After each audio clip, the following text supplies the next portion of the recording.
What's going on, everybody? This is your Week 15 Blue Rush preview show.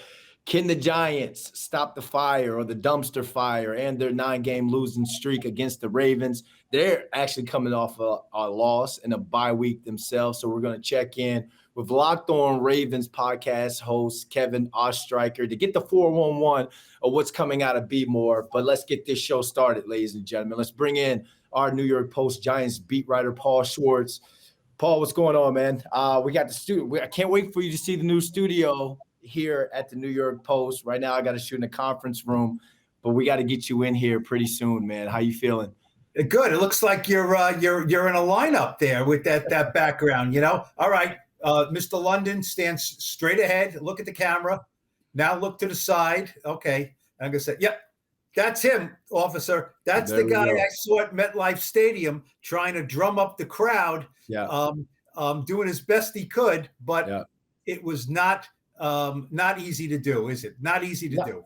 Nah, it's not. It's still fun, and I love how the Giants fans, or I guess those diehards, or the people that are stuck with their tickets, still showing up to the games. There's at 2-11, you would expect the place to be empty. It's still somewhat full. People are still involved, engaged in the games, especially a game that goes down to the wire against the New Orleans Saints. But one thing, Paul, that I feel like would set the place on fire is Malik Nabers having a 100+ yard day and a touchdown at home. Who cares about, obviously you want to win. Some people want them to win. They want them to lose. Who cares? But I think everybody around this fan base wants to see this kid shine and be that breath of life, that breath of energy, so people can see like, okay, we've got that dynamic piece as going to be part of our core to build for the future. You're at the games. What do they chant? What do they say? League. But it's not with the gusto that it was earlier in the season. It just isn't. The life has been sucked out of a lot of this, but it's still there. It's funny. You mentioned the word dynamic. I mean, he's obviously a terrific talent and a terrific player, but it hasn't been that dynamic, Look, he said, look, it's follow the bouncing ball. He had Daniel Jones for the start of his career for, the first half, and then it was Tommy DeVito.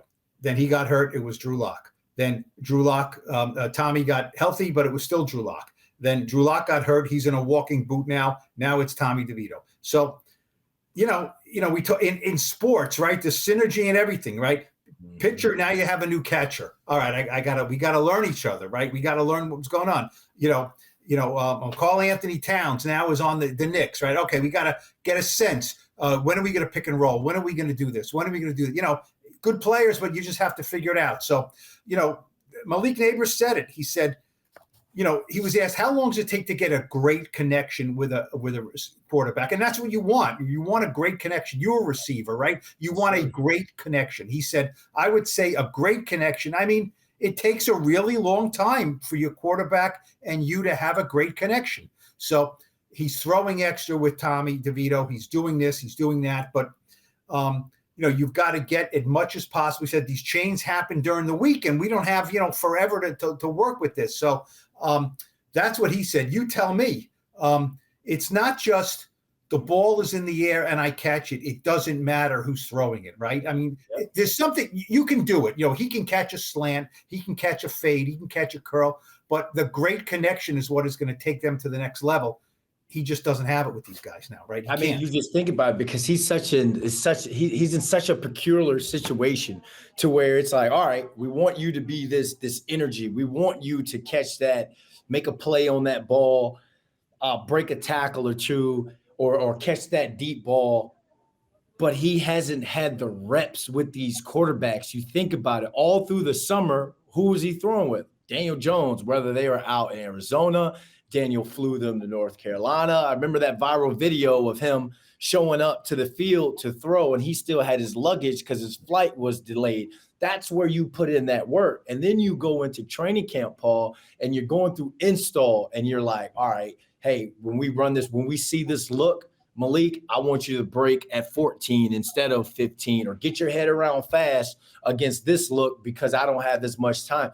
you need that daily communication with the quarterback to be able to have that synergy and to be able to sync. And then all that does is put you in position to where the opportunity meets the preparation in a game on Sunday. You guys connect on it, and it's like, bam. You see Aaron Rodgers has done that with a lot of receivers that he's been on the same page with, to where it's like a little look, right? A little look, a little nod, a little motion, a little hand, you know what I mean? And he just doesn't have that with these guys. No, you can't do that because it's like, yeah, you're doing what you're supposed to do, trying by throwing with Tommy DeVito after practice, but that's just another extension of routes on air. There's no one pressing you. It's not even a one-on-one. You don't even know. Like, Tommy doesn't know, like, okay, when Malik comes out of his break, should I throw it to the sideline, or does he like it up to where he can go up for it? Those are things that you have to practice, and these are things that you have to rep. And he's in that position, and I can see the frustration, the why the frustration's there, because remember, you unretired a jersey for me. Right now, I'm like top 5 in the league when it comes to targets. I believe top 6 when it comes to receptions. I am the offense, but if I'm not on the same page with these quarterbacks, Paul, it's like, what did he say? I need to, what we talked about last week? What was he saying about him wanting to hurry up his routes, or maybe I need to get my head around faster? Yep. That's where the trouble starts, because he's trying to run routes. He's trying to make plays, and he doesn't have the ability nor the luxury to be able to let the play come towards him. Look, first of all, and look, that's number one. And number two is, are these quarterbacks good enough? You know, are they good enough to get, you know, and that's remains to be seen. You know, I would think that none of these quarterbacks will be on the roster next year. So you have an unfamiliarity, you have a lack of snaps, a lack of game experience that you've shared. And now, you might not have the quality there. You know what? I think watching Malik Nabers off the field, he's growing exponentially this season.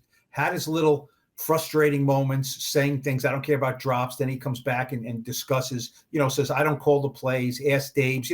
He's gone through the minefields. And, the other day on Wednesday in the locker room, he was very calm. He was talking about stuff, a lot of things thrown at him. He was, at ease. I think he is growing for a 21-year-old. He's going through a lot on the field and off the field. Off the field, I mean, like in the locker room with the media, which is all stuff we had questions about. I think he's serving himself very well. He doesn't want to lose. He doesn't want to go through this. But this is not, oh, you're great. You're the NFC offensive player of the week. How is he handling this? He's handling difficult stuff. See, I like that he was asked about 1,000 yards. Does it mean anything to you? And, I could see him thinking, oh, I can't say it's going to mean something to me. It's going to look selfish. He said, yeah, as a receiver, that's your landmark for over a year. College, you want to hit 1,000 yards. So, 1,000 yards is in my head for sure. Not above winning. I like that. I like that he can be honest with that. And I know you're into, you were watching the Knicks the other day. What did you see from the Knicks that got your juices flowing as far as the Giants maybe in 2020, 25? Shedeur Sanders and how he was received. Well, first and foremost, the way Trae Young just could burn down the guard, just that villainism. I've always loved those type of players, the Draymond Greens, the people who love, and you feed off of that energy, that hate, and it's a respectful hate that Knicks fans have for Trae Young. I don't know how respectful it is, but yes, you know what? The higher you go up the food chain in any league, you need to have a guy and a nemesis, they always says, I used to love reading comic books, right? Marvel comic books, still love the movies. And, Stan Lee and all those guys who created them said, you know what? Stan Lee once said, what my favorite characters are the villains. Yeah. Because the villains are more interesting. It's easy to create a Captain America, right? Yeah. He looks good. He does everything right. He's by the book. He said the villains are more compelling. So, yes, Trae Young. Now, look, Draymond Green, first of all, he's not really a villain. He's a villain with everybody because, he only plays the Knicks once or twice a year, right? Trae Young has knocked the Knicks out of the playoffs. He's a little itty-bitty guy. He's a pain in the neck, rolling dice at the rolling dice at center court. So, yes, villains are good. Yes. But, Shedeur was not a villain. the other night, was he? He was Captain America. The way they received him, Paul, at that game, he looked like Captain America, and it looked like New York sports fans were pleading, calling for help, like, Batman, Batman, save us. They were pleading for him to come to New York and save the day. Now, let me ask you something. Yes, sir. If Shedeur was not there, right, and Cam Ward was there, right? Cam Ward was at the game, right? And they showed him, Miami quarterback Cam Ward. The reaction would have been the same, you think? It would have been the exact same, because those are the two sexy quarterbacks that New York fans are looking at. And I did a YouTube short or a reel for the New York Post where I talked about how John Mara should take a page out of Steve Cohen's playbook and checkbook and go find him a Juan Soto. And I don't think that a Shedeur and a Cam Ward has the body of work so far as a Juan Soto, but they give the hope and the expectation of a Juan Soto. If that person on Celebrity Row would have been Quinn Ewers or Carson Beck or one of those safe type quarterbacks, I don't think they would have got that. In fact, I don't think they would have got those tickets. One. Yeah, right. They would have had to put their name up and make sure you had the caption who they are, right? Yeah, absolutely. And Shedeur also, the name, the father. I mean, he's got now. A lot of fans may say I like Cam Ward better as a quarterback, but Shedeur Sanders, because who his father is, because of that whole situation in Colorado, he's a much bigger celebrity than Cam Ward. Yeah. Might not be a better prospect, right? Now, Malik was asked about that, and it's fun. Malik said when he was young, he went to Deion Sanders' camp, and he knows Shedeur, and he said actually his team, it was like a 7-on-7, and his team met Shedeur's team in the finals. Malik said his quarterback was Garrett Nussmeier, who ended up being his quarterback at LSU for a while, right? And he said we went into the championship game against Shedeur. So he said he was laughing about it. Very good. He also endorses Travis Hunter for the Heisman, by the way, which is interesting. But I got a good vibe from Malik that he seemed mature and just okay, and just talking about stuff that people were interested in without being afraid of it. Not getting into things he didn't want to get into, not throwing quarterbacks under the bus, but admitting, it's hard. I mean, it'll be interesting to look back on this and say, did this terrible rookie year for the team, harden and mature this guy maybe before his time? I think he just learned the game within the game when it comes to sports and life in general. I think he learns that I don't want to necessarily say target. You could use him as a target right now in the sense of I'm going to go to that. He's frustrated. He didn't get the ball. I'm going to go to him. I'm going to ask him a bunch of questions to try and poke at the bear to see if we get the raw. But he understands that it's not me. Like I can make plays. When I'm getting targeted, I'm making these catches. I'm not necessarily saying, it's on the quarterbacks. It's the quarterback's fault. But, I mean, you're talking to Malik Nabers, who understands and is frustrated with, I guess, bad, mediocre quarterback play. Another, Wan'Dale Robinson has to have that same frustration as well, because here's a guy in his third year. He was healthy this year. He got the ultimate compliment from a CeeDee Lamb over the offseason. We were talking about who's some of the greatest route runners in the NFL right now. Paul, throughout training camp, we saw him like he was playing in a CFL football, waggle motioning with all the orbit motions and jet sweeps. I was like, this guy's going to be an 80 catch guy this year, just by the way that Brian Dable and them were trying to get him involved in the offense. He's been a shell of himself as well, and that's because of mediocre and inconsistent play within the quarterback. Yeah, I wrote about that in Thursday's New York Post. You know what? You were right. You're half right. Okay. You said he's an 80 catch guy, right? He's at 67. That's a career. He's at 67. So he can get 13 more in the last 13. No question. I asked Wan'Dale about that, and this is what he said. I guess you could say I'm happy with it. 67 catches. It's a career high. He said sometimes it's more so the types of catches rather than the number of catches. Yeah. He is 13th in the league in receptions. Okay, that's fine. He's the number 2. He is last in the league in yards per catch, 7.2. 7.2 yards per catch is for some big, clumsy tight end, right? Right? That's 7. Catch and fall. Or you know what? You're on the 3-yard line and you catch a touchdown pass. You get a touchdown. Great. The guy's wide open. Nobody covered you. It's a 3-yard reception, right? And Wan'Dale said, look, I'd say at least 20 of my catches are at or behind the line of scrimmage, right?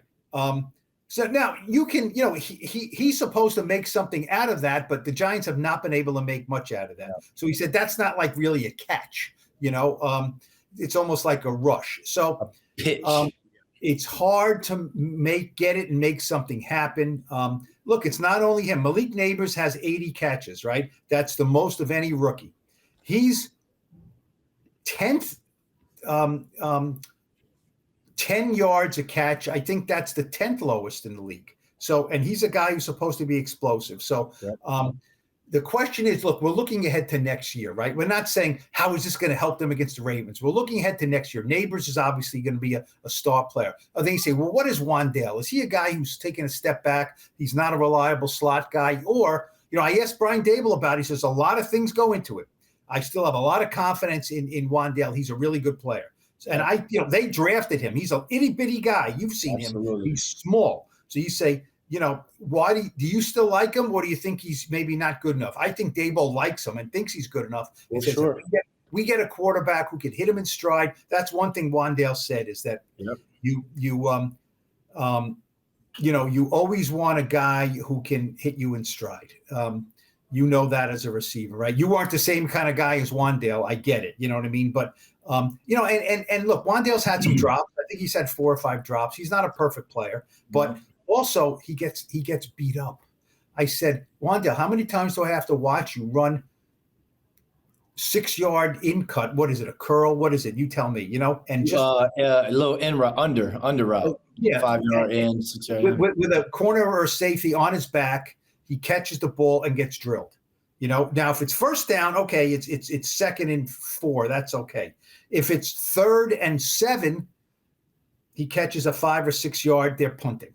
He just, he gets beat up too much because there's no separation because of the routes he runs. It's quarterbacks can't get him the ball. Look, this is all stuff it's easy to say it's all on the quarterback. It's not all on the quarterback, but that's what this regime hopes the ownership will buy and take into account, that if we get a different quarterback, we can save a lot of these players. It's not all on the quarterback, Paul, but that's 85-90%, because that's a lot.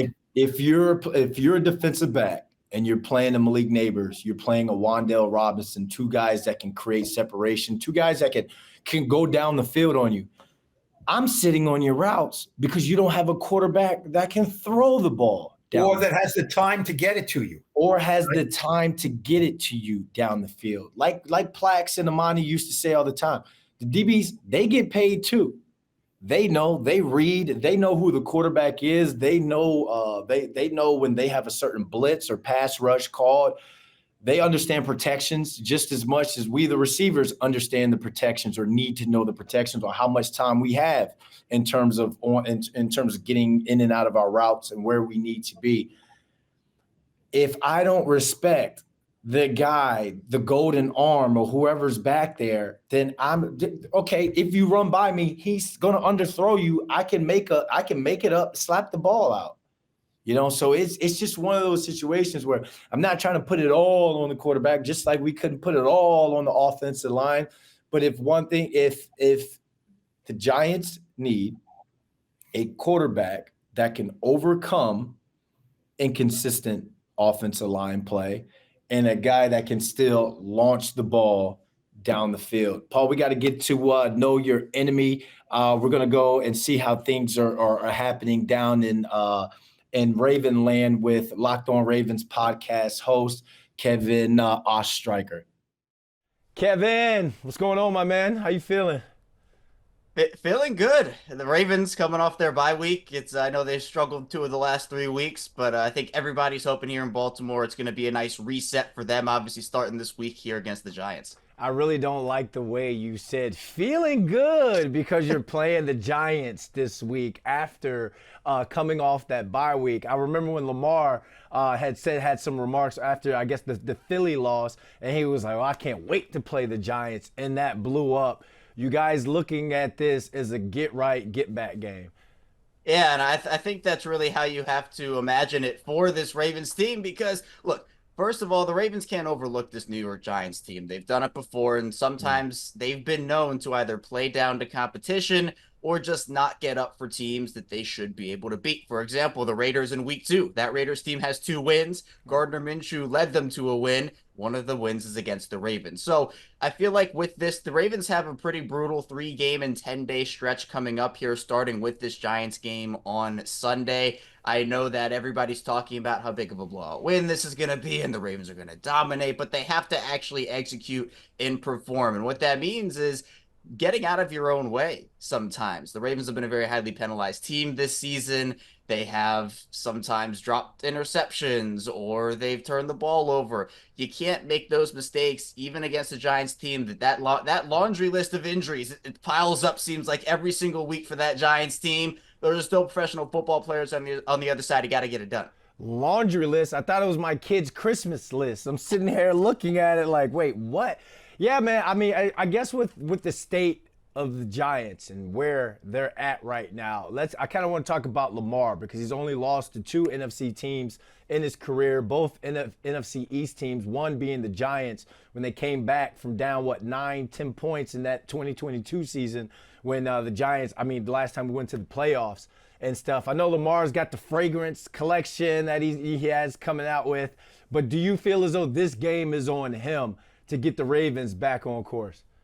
Him being one of their leaders, especially on the offensive side of the ball, I think it is on him to set a tone, but I think it's on the entire team to be able to get the job done. I think defensively, we've now heard of a closed-door meeting that happened after the win against the Bengals on Thursday night, where there were a lot of hard truths shared in that meeting, and over the past 3 weeks since that meeting, Baltimore has the #1 pass defense in the NFL. Their run defense has been great. But I think we're going to see a rejuvenated Lamar Jackson on the offensive side of the ball. You mentioned how passionate and animated he was after that Philly loss at the podium. One of the more passionate post-game press conferences after a loss that we've seen from him here in Baltimore. Obviously, he shared that his mom had a couple of words for him on not running the ball as much and taking those opportunities. And Lamar, during his Wednesday availability before the game on Sunday here against the Giants, has said that he's antsy, he's ready to go. Nothing has changed since that Philly game, and he certainly is expecting to run the ball more, but he's just going to play football. It's not about Lamar running the ball 25 times. Lamar's great with his arm. He's great with his legs. One of the best dual threat talents that really we've ever seen. But it's about in the game flow. If there's green grass available for you, it's great to let routes develop. But sometimes you just got to use your God-given talent and go out there and get the job done. So I feel like for Lamar, we're going to see a more balanced effort from him. But I think that he has set the tone here with how passionate he was after that Eagles game, and I'm excited to see him back in action with, I guess, this new Lamar Jackson that we're about to see. Yeah, he hit us with the whole Bobby Boucher. Mama said to run the ball more, and I think that's what the Giants fans are kind of, well, honestly, you know what? They're kind of open to it because there are some Giants fans who want the Giants to lose this game. So it's like, however Lamar and these guys got to come in and get this W, they'll be okay with it. But on the flip side, I'm not one of those tankers. I'm not one of those people. I would like to see Shane Bowen's defense try and contain him as much as possible. And I'm hoping that it's like terrible weather at MetLife Stadium to kind of slow down this Ravens offense and force them to kind of kick field goals and to see if I can't believe I'm saying this, to see if Justin Tucker can beat the New York Giants. So I know I didn't hit you up to say we're talking about Justin Tucker, but are you a little worried when it comes to one of the greatest kickers of all time? Yeah, I think there certainly has to be concern. Obviously, it kind of feels here in Baltimore like it's a hero falling in some way, shape, or form because he's been so good over the last decade plus. In my opinion, yeah, best kicker of all time, but 70% or just above 70% field goal conversion percentage this season, by far the lowest of his career. And I mean, look, you look at some of these games and the Ravens lose by 2 points in a game against Pittsburgh where Justin Tucker misses 2 field goals, and you lose by 5 to the Eagles where Justin Tucker misses 3 kicks. And there's direct correlation to that. It just feels like there's something going on with him. Earlier in the season, he shared it was a technique issue. He identified it. He'd figure it out. Obviously, here we are talking mid-December, and clearly it has not been figured out yet. I feel like at this point, it has to be something mental with him where he's in his own head about things, where he's hooking all these balls to the left.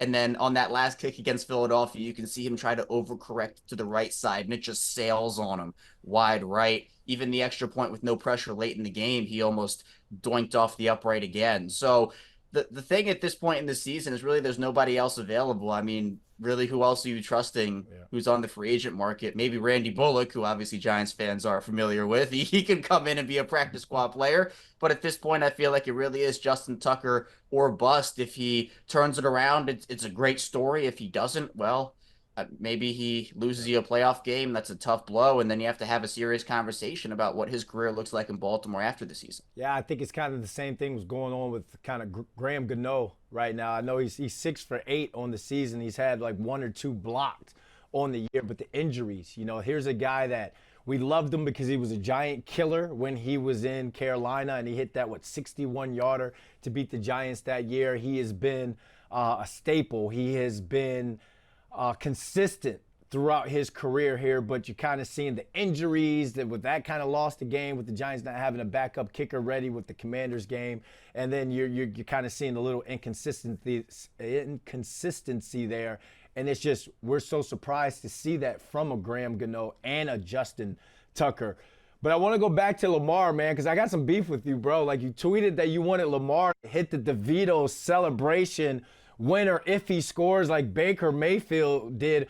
Why are you worried about Lamar showing up DeVito? That's the least of Lamar Jackson's problems, or the person that he needs to show up. Why are you coming up 95 with causing drama, bro?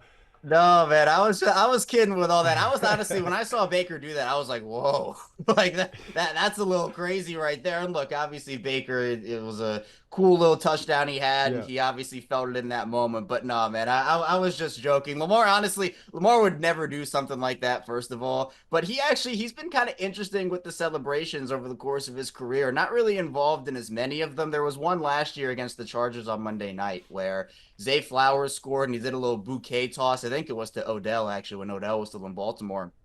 And Lamar was like, that's the most trash thing I've ever seen. Like, publicly called him out, Zay Flowers out for it. So Lamar is so locked in right now, as we talked about earlier. I don't think he's going to do any celebrating regardless. If they go up by 7 late, if they're up by 30, whatever this game is, I don't think Lamar's doing anything. So I don't think any DeVito celebrations in the cards for Lamar this time around here. Let's go to talking about Deontae Johnson, man. Like what's going on with that situation? Because I feel like the media up here is trying to make Malik Nabers into this bad guy. They're trying to push him into some corner to get him to get some sort of sound clip, get him to say something about the coaching staff, the offense. Deontae Johnson is, a guy that y'all traded for to upgrade the receiving core. The guy is disgruntled. What's going on with that, man? Is that something you guys are worrying about as the Ravens are trying to make their push to go into the playoffs and maybe more? Yeah, I think the thing that you worry about in this situation is, will it be a long-term distraction? Obviously, this has really become a situation where it's not a good look for anybody, Diontae Johnson or the Ravens. Long story short on the situation is the Ravens, obviously, as you mentioned, traded for Diontae Johnson before the trade deadline, has only had 5 targets, a very minimal role on the offensive side of the ball in a contract year. So clearly he wants to kind of try to make this year maybe a fruitful year in the money department, get a big contract off of it. The Ravens just haven't utilized him that way. And so Rashad Bateman goes down with the injury in the Philadelphia game, and Diontae Johnson refused multiple requests to go into the game. And apparently even before this, he was in his locker during wins, being almost inconsolable because of how upset he was about his role and the amount of targets he was getting. Lamar Jackson, we talked about him being a leader. He was at his locker trying to cheer Deontay up. Baltimore suspends him for the game against New York, so he's not going to be available for this one. But at this point, you just kind of have to wonder what the next steps are, because if you let him go, there's an opportunity maybe he latches on with a contender that Baltimore maybe we'll see in the playoffs, like a Buffalo, Kansas City, one of those teams. If you keep him, do you just not play him at all? Because one of the needs for Baltimore going into the trade deadline was a depth type of wide receiver. Are you essentially back to square one now because you're not going to play Diontae for the rest of the year? Or do you reward him for the situation and say, hey, you refuse to go in the game, here's 45% of the offensive snap share? So they're kind of between a rock and a hard place right now, because with Diontae, he's a very talented player. We know that. I think he, Rashad Bateman, and Zay Flowers make up a very good trio, but the Ravens have given guys like Tyler Wallace more opportunity, Nelson Aguilar more opportunity, and I'm sure that hasn't really sat well with Diontae, especially considering the player that he knows he is. So the Ravens knew it was kind of, I guess, a risk bringing him in after some of the stuff we heard about in Pittsburgh and even in Carolina. And right now it's proving to be a distraction, but hopefully they can kind of just cut that off and move forward without it being any more of a distraction. Yeah, he's about to play himself out of some money, man. When you talk about the NFL, it's a what have you done for me lately type business. No one's thinking about him if he's suspended. No one's checking for him if he's on the bench. And then on top of things, you got an opportunity to get paid there in Baltimore, or let's say elsewhere, but no one's going to want to deal with that. No one's going to want to bring these type of receivers in. Like, receivers are divas. They're not divas, they just want the ball. But when you cross the line and you won't go into a game, that means you quit on your teammates. Why would we bring this guy into the locker room, where our locker room is our sanctuary? We need all good vibes in there. I don't care if you got to burn sage or you do what you got to do, like your Kyrie Irving headed back to TD Garden. Like, the locker room is our sanctuary. And if you being an outsider, you weren't even drafted here. Yeah, we traded for you to add on to what we already got, to what we already have built in terms of a culture. And now you're over there sulking.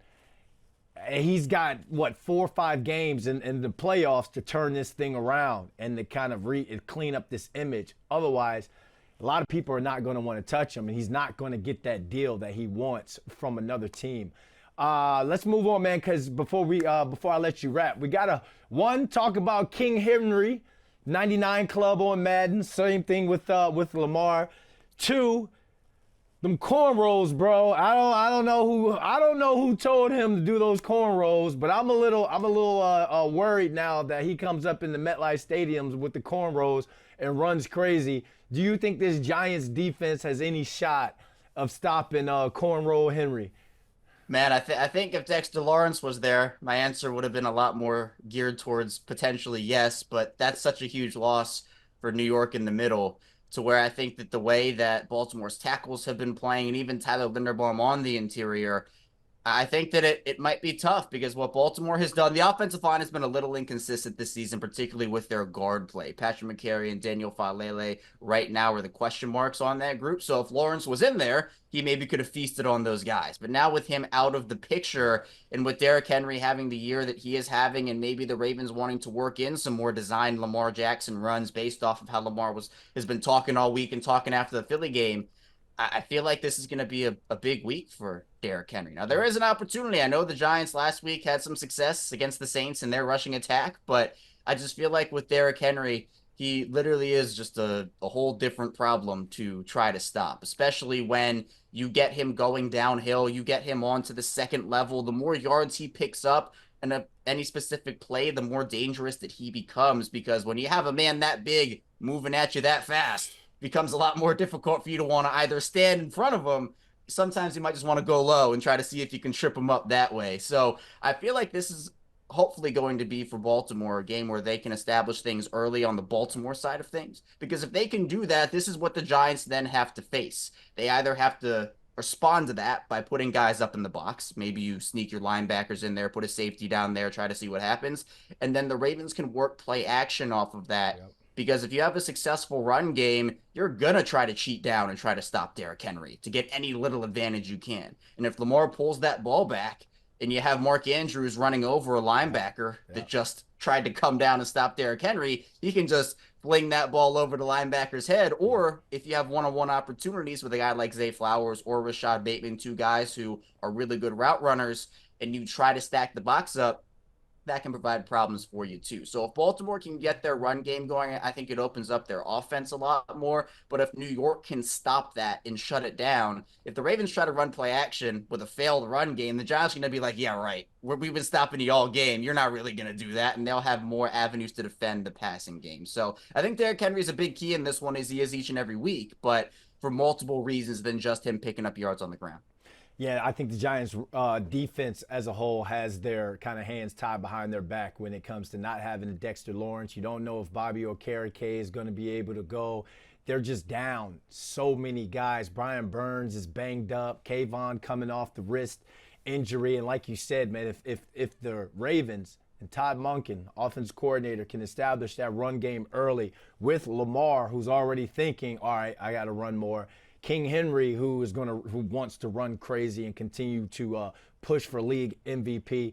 Like you said, young linebackers in Jeremiah Musau and Micah McFadden, you've got to step up. You've got to fill those gaps. And what makes the Ravens offense so deadly to me, I feel like, is having two tight ends who can work the seams and work that area right behind the linebackers when they step up on those play actions. And then, like you say, Zay Flowers on Austin routes. Nobody can run with that guy when it comes to man-to-man, and it's just hard to tackle when it comes to getting him one-on-one. So the Giants as a whole have their work cut out for them. It's going to be 29 degrees on Sunday, so you're hoping that the Ravens, one, play down to competition, two, make some mistakes, and three, Justin Tucker is still kind of struggling, I feel like, for the Giants to have a shot to not only stay in the game, but hopefully win the game. First win at home for this season. But like you said, stranger things have happened, man. That's any given Sunday for a reason. So, Kevin, tell the people where they can find you, man. I had a lot of fun with this, man. Yeah, appreciate you having me. This was really great. You can find me over on the Locked On Ravens podcast, both in video form and in audio form. We're a 5-day-a-week plus more Ravens podcast. So for anybody who's interested in the Ravens perspective on anything, particularly obviously with this Ravens and Giants game, you can find me over there. We'll be going live after the game. So for the Ravens perspective on what happens, be sure to tune into that. I also write over at the Ravens Wire and do some work at Bleacher Report, do some work for the Ryan Ripken Show, talking Ravens and Orioles over there. And you can find me on social media at Oestreicher34. All right, Giants fans, let's get back to the Blue Rush preview show. Here's Paul's final thought. All right. Thanks, Kevin, for updating us with everything on hashtag Ravens Flock. Paul, one thing that me and Kevin kind of talked about, one, Derrick Henry, Lamar Jackson are both in the 99 club when it comes to being in Madden. Two, Derrick Henry's cornrows. I don't know if you saw that video. Three, Derrick Henry is coming up here to run the Giants out of MetLife Stadium. I feel like he's chasing Saquon for who's going to get that rushing title. And this is something, no Dexter Lawrence. Giants run defense did okay against the Saints last week, but this is a completely different beast, a man-child here. Yeah, look, they did more than okay. They held Alvin Kamara to 44 yards. You know what I mean? Yeah. Well, okay. But this is a different deal, right? Alvin Kamara could get on Derrick Henry's back. You know what I mean? That's that. But he's Saquon's got over 1,600. Henry's got 1,400. So he's going to have to really make up some ground. You know what I mean? But look, when Derrick Henry was a free agent, right, and everyone said, okay, where's he going to go? He's going to go to a good team, probably. Everyone said the Cowboys, right? Go to the Cowboys. No, they're not going to take a running back. So he goes to the Ravens, and everyone knew it was going to be good, and it's really good. And the option with Lamar, they're averaging 190 rushing yards per game. I asked Micah McFadden had one of the best games of his career last week, right? 5 tackles for loss against Kamara. He said he remembered his first NFL game in 2022 was at Nashville against Derrick Henry and the Titans. He got on the field for 11 snaps. He said, I didn't get my first NFL tackle that day. So. But so he doesn't really have the feel for Derrick Henry, but he said, just looking at him, he said, he's so big. When you look at him in the backfield, he's like over the offensive lineman, and that is the feeling I think that these defenders get. He's just so big, look, but Micah McFadden says, look, we have to be aware of the downhill. We have to be aware that he can stiff arm us, off the field. And he said, but you know what? I'll take an Instagram post, of me getting waxed by him as long as we have 10 other guys running to the ball and they don't score a touchdown. You know what I mean? So, but yeah, I mean, this is, the injuries are almost insurmountable now. They probably are. Tyler Nubin on IR now. The Giants had on Wednesday 6 players listed as did not practice and 11 listed as limited. Okay, 11. Bobby Okereke is not going to play. Nubin is out now. Drew Phillips is probably not going to play. Raheem Nunez-Roches is probably not going to play. Deonte Banks, maybe. Flott, maybe. The MASH unit on defense held up last week. I think this week against Lamar and against the receivers, it's just, apparently Lamar said after last week they lost to the Eagles. He said, my mother told me I should run more. I'm going to tell her I'm going to run more. If I were the Ravens, I wouldn't do that. He can just hand it to Derrick Henry and the Ravens will win the game. So this is going to be a rough Sunday for the Giants, I think, with Henry out there. Yeah, when you talk about that laundry list or that Christmas list of guys who were DNP or who was already going to be out, the former practice squad guy in me is like, that's your opportunity. Get a chance to go out there and show what you can do. And I never got a chance to do that rookie year with the Giants because no receivers really went down and put themselves on IR and was out for the season. So it's an opportunity for a lot of these guys. We saw Casey Rogers, Elijah Garcia make a couple plays last week. But this dude here is this is a different dude. And it's like you need all hands on deck when it's time to try and stop him, bring him down. Because if some of the top defenses in the NFL in terms of rush defenses can't stop him, then what's a bunch of guys off of the practice squad or other guys, other teams' practice squads going to do? So I think it's a shame. It's a game where Shane Bowen has to kind of sell out to stop that run, because that's the last thing you want when guys are, I guess, what coaching for their jobs or whatever. The last thing you want is to make it look like, okay, the rush defense has been a problem all throughout the season.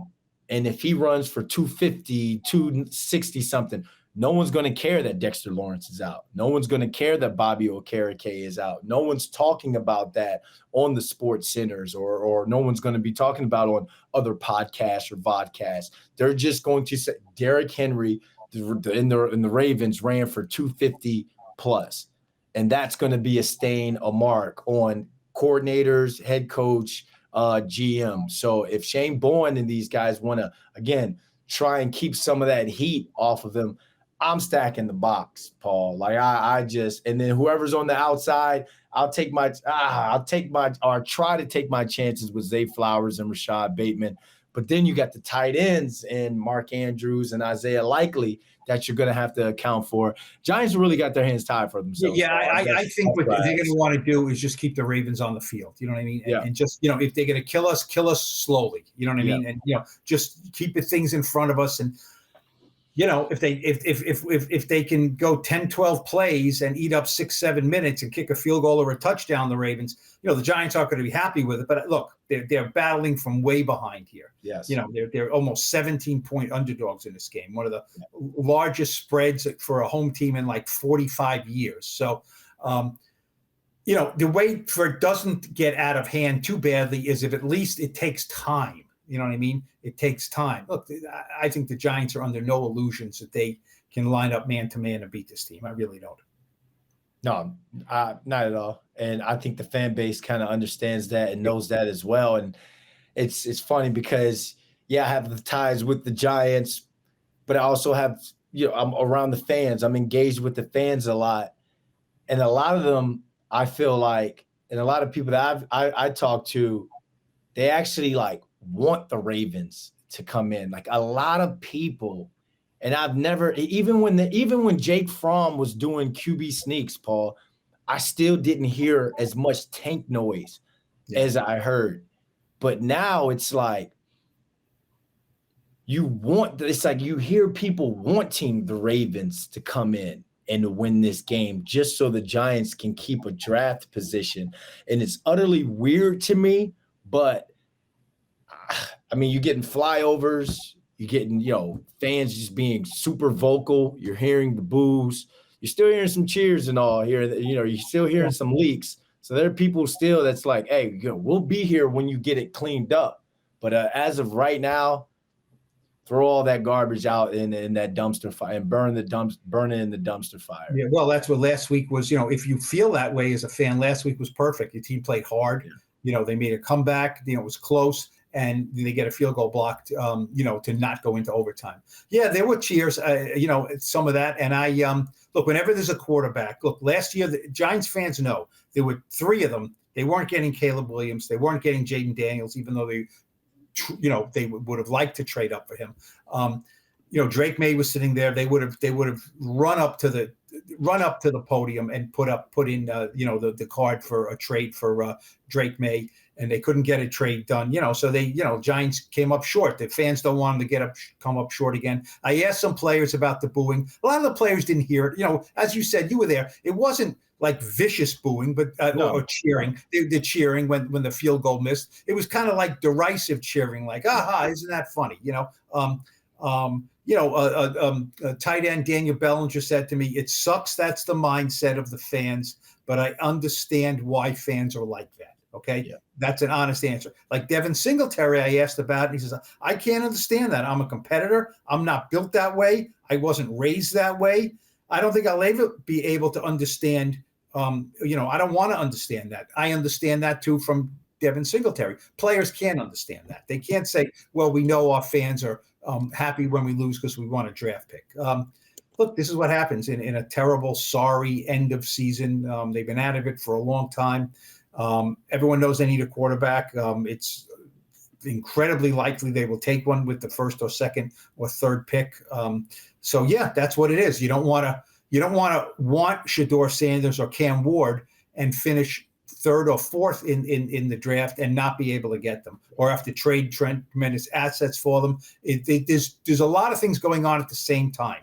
And as you know, as a former player, what you have to care about is your business and your work and your football, but acknowledging that, yeah, this is bad. Real quick, Paul, because I got to wrap us up to get up out of here. Final thought, and we're going to close it up after that.